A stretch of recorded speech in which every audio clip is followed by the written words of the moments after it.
to continue on with what happened to me, to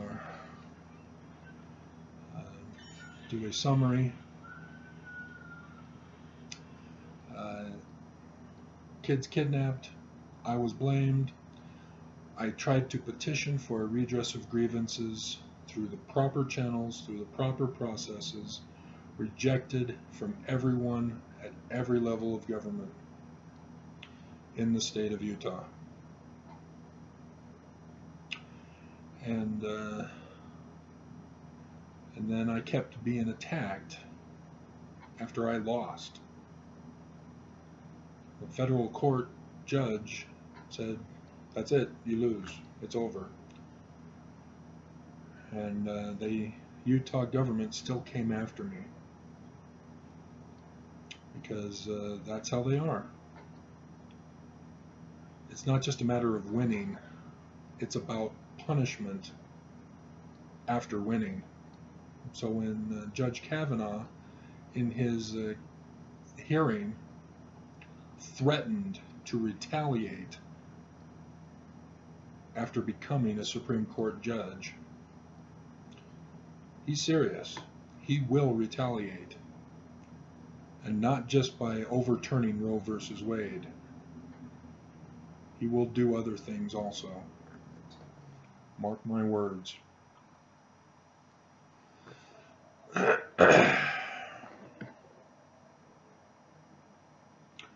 Because that is the alt-right thinking.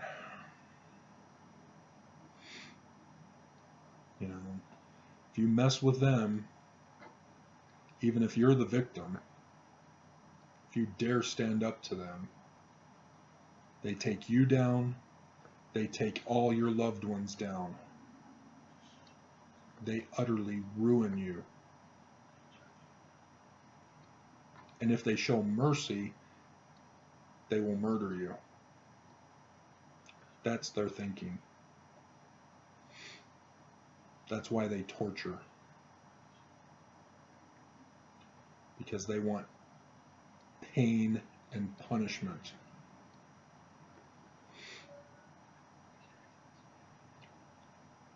That's why if you're gay, they want to put you on an island, isolated from society, and then drop nukes on it. And they will make lemonade by saying, "Oh, we're testing out the human body and its effects on nuclear radiation." Our government has done that to us. They've tested our citizens' bodies with plutonium directly ingested into the body. Not just the blast effects. That's how evil our government is. That's how evil the alt-right thinking is. And they don't see anything wrong with it. By my doing this video, they're already accusing me of being the terrorist, just like they did in 2008. When I dared to petition for a redress of grievances. When I dared to use free speech.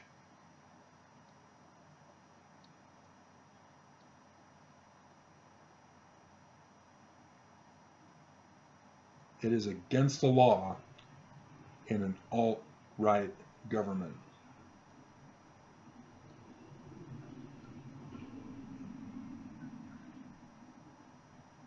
But I will not be silenced. They did it physically by arresting me and incarcerating me, intended for life. I was not supposed to get out of the mental asylum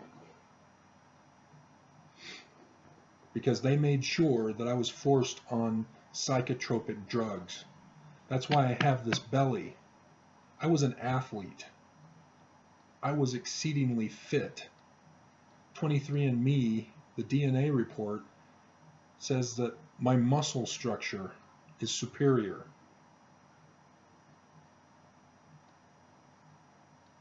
This belly was caused by them. 6 years of cell incarceration, unable to exercise. And then they blame me for getting fat, saying that I needed to exercise by walking the halls every day for just 30 minutes. I was an athlete. To just go down to walking, it's not enough. Once you exercise at a certain level, you have to keep exercising at that level. Otherwise, as you get older, you retrograde.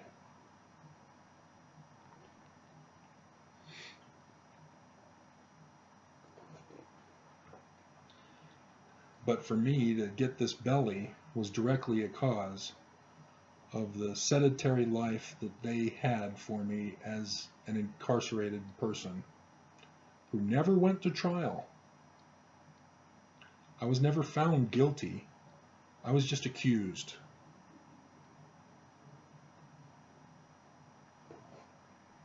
And so they forced me on medication. They had to do it 3 times to finally get it. The first time, I held a religious fast. And the psychiatrist called that a threat to my life.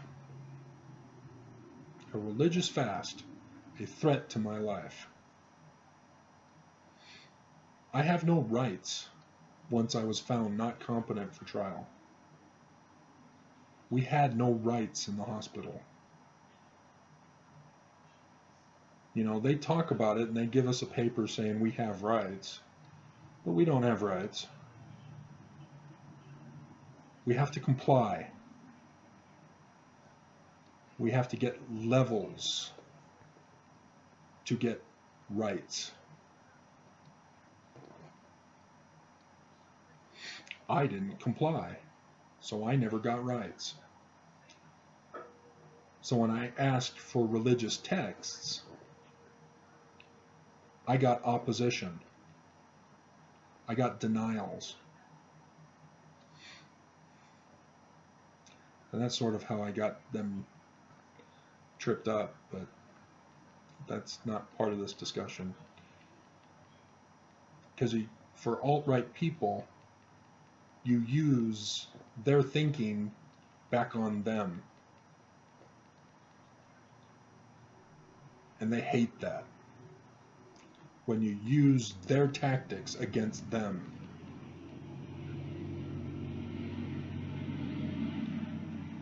Because in their eyes, that made me worse of a person, more of a terrorist, more of a criminal. And so the evaluator, who was supposed to report to the court as to whether I'm finally competent or not, told me outright, I'm never going to pass you because you could lie to me.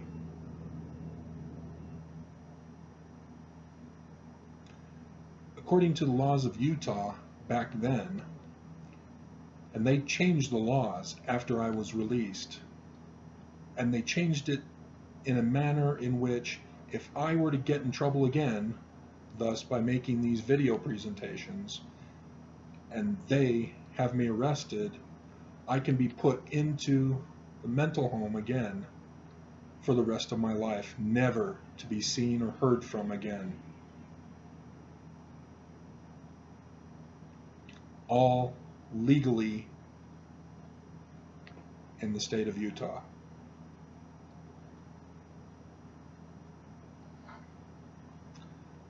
So I make these videos at great risk for my life to warn you of what Trump is going to turn our whole nation into.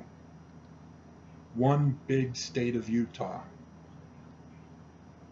One big alt-right government.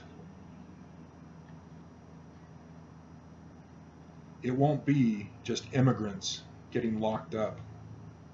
Because you've heard the news reports that those who are actual citizens who appear as immigrants are getting their citizenship revoked and then treated as immigrants, locked up. Citizens. This will be everybody. Even if you're white, like me, if you protest, if you try to redress grievances, they will take you down. Just like they've done to me.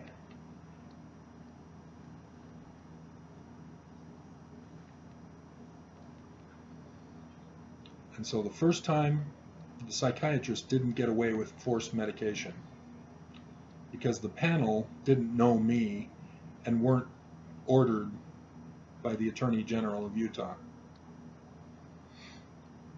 The second time, however, the Attorney General ordered a forced med hearing in the courts, and the doctor was supposed to be a witness. But because of the laws of Utah, by holding the hearing in the courts, my lawyer was finally able to actually do something. Because they could address the charges against me before proceeding with the forced medication hearing. And that's what he did. Your Honor, the church is considered a government entity in count number 3. Prosecution, you will instruct the Attorney General to either delete or correct charge number 3. There's a reason why they needed 3 felony charges. And that was so that they could lock me away indefinitely for life. My lawyer finally exposed their case against me as being bogus. And so they didn't drop the charge. They were forced to make it a Class B misdemeanor charge.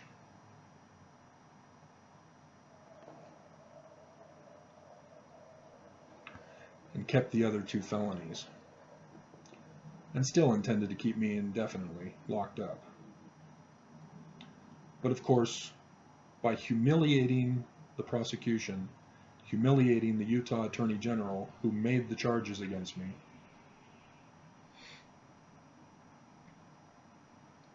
who had been the one to solidify the divorce, to ignore my kidnapping accusation. He ordered the doctor, get him on meds.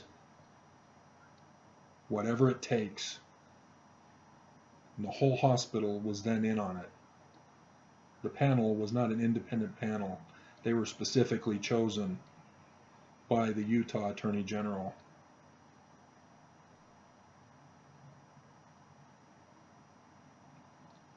And so what was the accusation that they got me on for forced medication?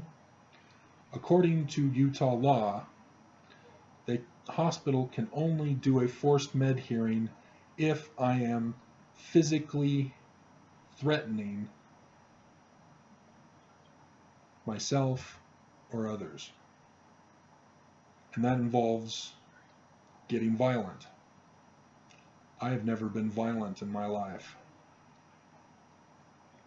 I was never violent in the hospital. I was a model prisoner.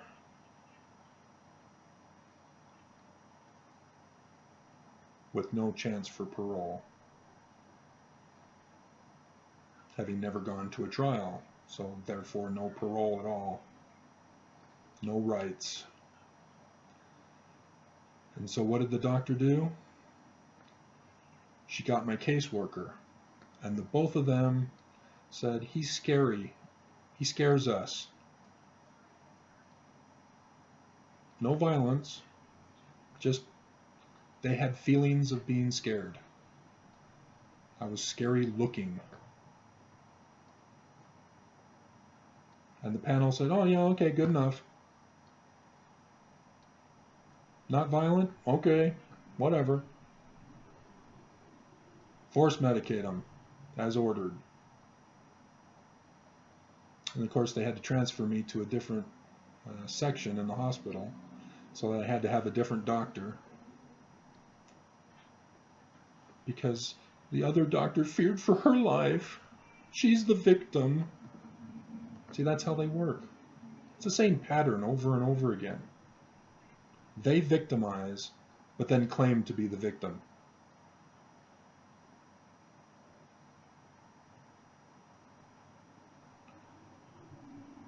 And so I was forced on medication. Invega was what it was called first. And I broke out into rashes and twitching.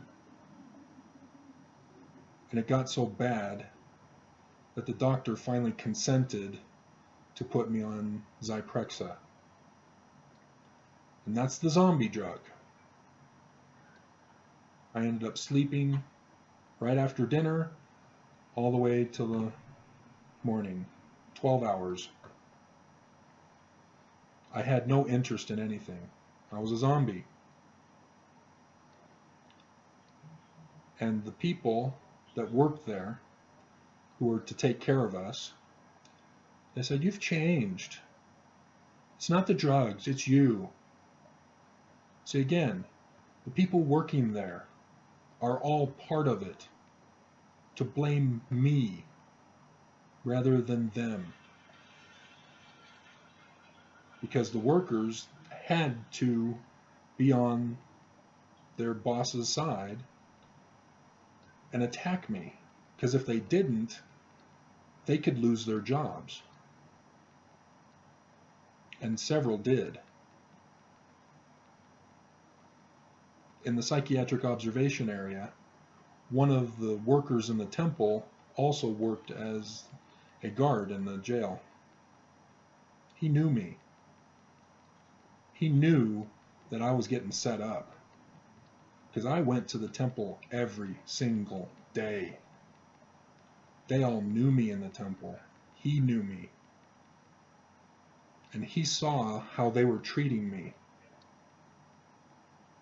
I was getting spoiled food. So he no longer, I never saw him after that, when he snuck me an orange. He just snuck me an orange and I never saw him again. He never rotated through. I never saw him any other time. So I suspect he got fired for sneaking me an orange. He's a true patriot.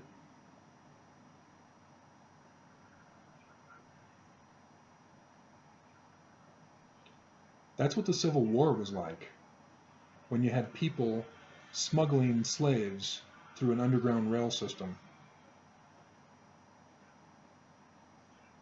My northern ancestors were involved in that. They were patriots. My southern ancestors were the Confederates. My third great grandfather, the child rapist. But I can't really blame him, because I came from that. My third great grandmother is the slave.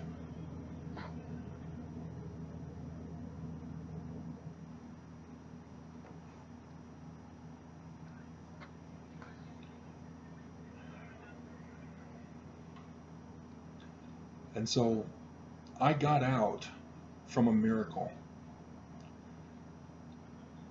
Everybody seemed to be retiring at the same time.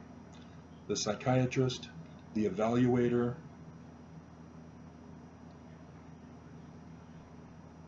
and the attorney general was new.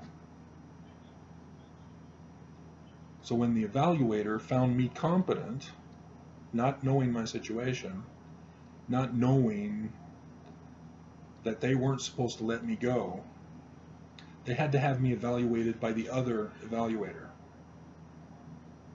And he went off script because he was informed that they couldn't let me go, really. But yet at the same time, if he says I'm not competent, what does that say about the other evaluator who they just hired?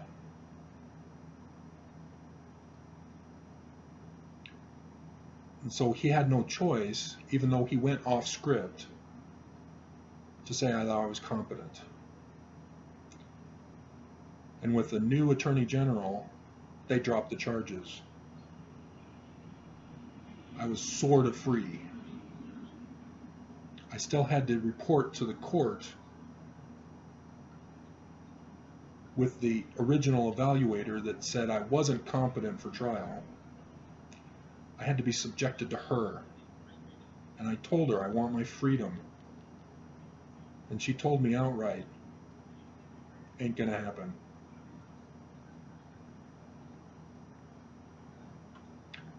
But then she was replaced. And another guy evaluated me.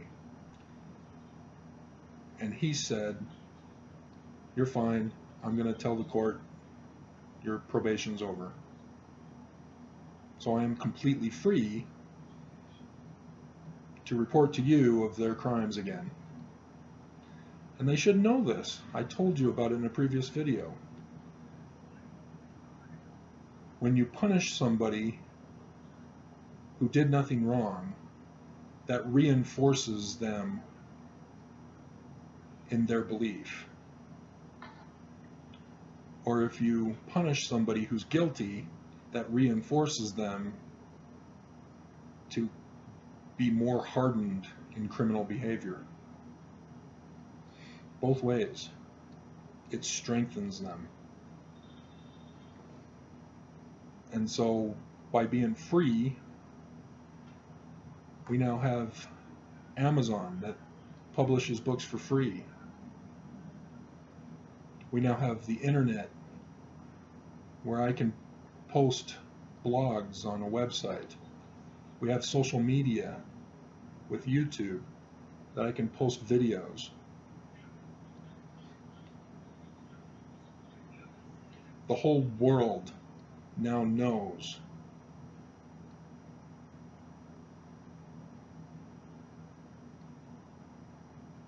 the sins of the people are revealed on the rooftops, as prophesied in the Old Testament.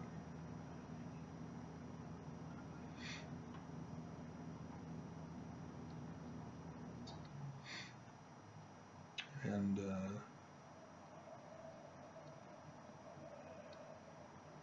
so I think I'll try to come up with more stuff for the 30 minutes of this one and then conclude with a final video about Trump, I guess. Or maybe just finish up with this video. But this is what I'm having to deal with, because I was put in the hospital as not competent, I now have the label of mentally ill for the rest of my life. Because they silenced me, didn't take me to trial,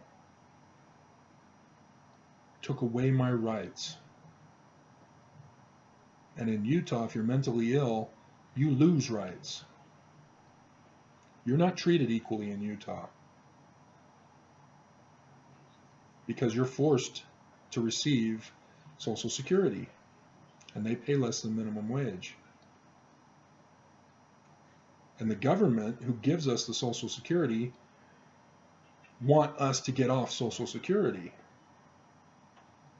They don't see us as disabled because Social Security disability review people and keep denying people for disability. Even people who really are disabled, they keep denying them because there's no money for it. We put that money in from working. But I'm not supposed to be able to work. I'm permanently disabled according to the evaluator in the jail that reported to the judge who signed off on it and had me removed from society into the mental asylum here in Utah. I'm not supposed to be capable of doing videos like this. That my mental illness is so severe, it's amazing how they justified it in the beginning, and that's why they're all shocked that I got out, because I wasn't supposed to. I was supposed to be so incompetent that I could not function. I was on a downward slide. That's what they reported to the judge. And then I get out. I'm found competent all of a sudden. And everybody who I have to work with, being mentally ill, are all shocked. They don't see me like they see the others, because I'm not like the others. They see me as capable. I'm able to miraculously integrate into society, unlike others who they have to hold their hand, basically, symbolically, metaphorically, or whatever. And that's the situation that I'm having to deal with, is that this apartment that I'm in currently was originally advertised by the owners of the building as an equal opportunity renter. But this place only gets filled exclusively by clients of North Valley, the mental treatment place in Utah. And what did I do? I complained. I filed a report. And so what did North Valley and the rental company do, or the housing company do? They immediately wiped all evidence of ever having been an equal housing renter. Their website was changed. It no longer says they are an equal housing renter. It specifically says that they are a family operation that specifically places mentally ill people, elderly people who are disabled, and disabled people into housing. They're no longer an equal opportunity renter. They fired our previous landlord because of my complaint. And they covered everything up so that when the government investigates, there's no evidence. I then look like the one who's lying, who's trying to have some alternate agenda against them so that they can justify being the victims in all this. And thus, retroactively punish me because there's no evidence of a previous law. Therefore, there's no retroactive punishment involved. So now they can come after me and say, Travis, you need to be in treatment or we have to kick you out. Because that's what I was threatened. That's why I complained and filed a complaint. Because they threatened me. I saw the opportunity to stop taking the forced medication, and I took it. It altered my sleep patterns by going off. I now slept through the night, but I wasn't consistent. Going to bed and waking up were inconsistent, so I had to redo a scheduling, and I haven't been able to do it after these almost 2 years now. And so what I did was this morning, I set an alarm and said, I'm doing it today. I'm getting back into an exercise routine today. So I set my alarm for 4, and today was my first day of getting back into running. And I couldn't even go 15 minutes. And I was horribly out of breath. And having trouble breathing, and that's why the first videos show the trouble breathing.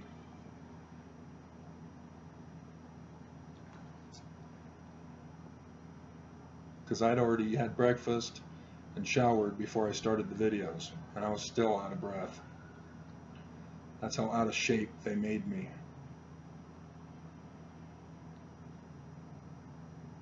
But they blame me for it.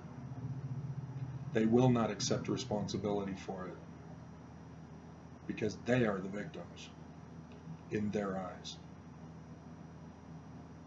And so I expect punishment for these videos, because they now see me as a threat to them, because I complained.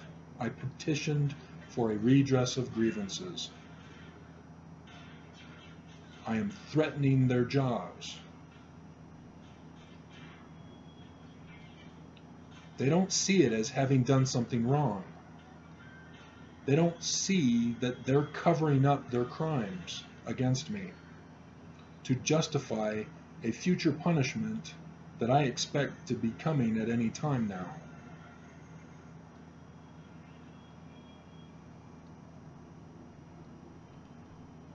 And so the next video will discuss Trump and how all of this plays in together if you haven't caught on by now. What has happened to me is from alt-right thinking. That's what Trump is doing. And maybe that's where I'll end. Maybe that's enough for you.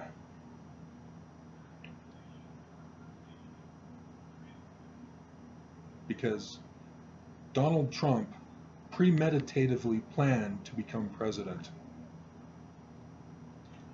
When he contacted Forbes 400 to be placed on the Forbes 400 using the name John Barron, that revealed a Freudian slip of what his plans were. It wasn't just to get on the Forbes 400. It was to become president, the last president. Because in 1900, 2 books were published. One was named Barron Trump and His Amazing Journey, something like that. The other one was called 1900, The Last President. Same author, same year. Donald John Trump called himself John Barron to get on the Forbes 400.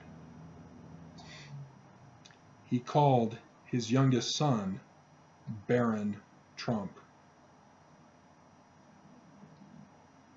You seeing the pattern there? My name is Travis.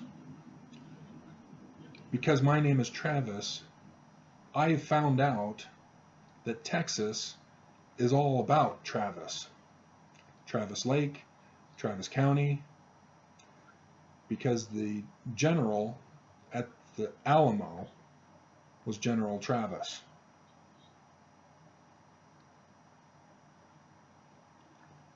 That's my name. So I know about that connection.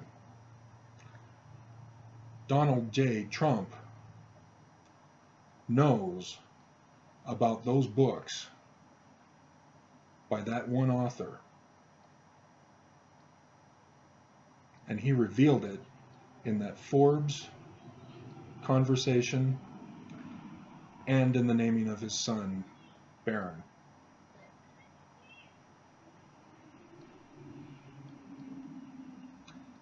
Trump premeditatively planned to become president, the last president.